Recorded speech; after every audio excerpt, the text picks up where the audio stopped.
I started in business here on September 1st, 1948, selling just used cars, and my biggest sales was in used commercial stuff, pickups and so forth. And then in February of 1961, I, along with 8 other dealers, were called in for a meeting with International Harvester Company. And on the stage they had this new vehicle, and they called it the International Scout. And so they said, now from you 9 dealers, we're going to select 3 dealers to become our dealer representing the Scout in the Portland area. The big improvement that we made in our Scout was in 1964, when we came out with a 4-speed transmission. Because prior to that we had a 3-speed transmission, and going up over Mount Hood it was 25 miles an hour, because in high gear that's as fast as you could go, was 25, because it run out of power.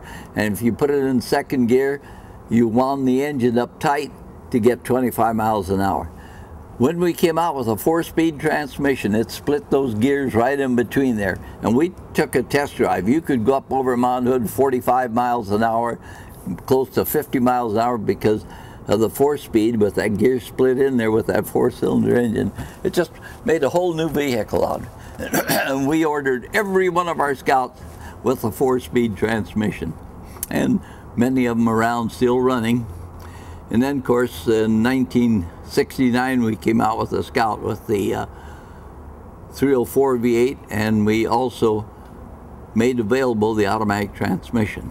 As you see by the brochure here, you could go on and list and list and list, and they told us once they could build 10,000 Scouts and never build 2 alike, because we had so many different options of color schemes and all these different components that were always available.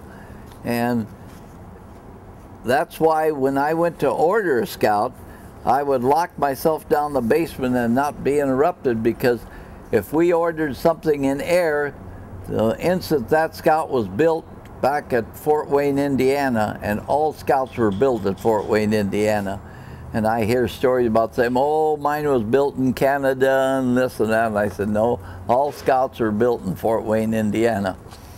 Why, once they built that Scout, the way you ordered it, you were invoiced for it, and it was your baby, and if you made a mistake, you suffered for it, that's all. So it was very important that we order the Scouts the way you wanted it to be built.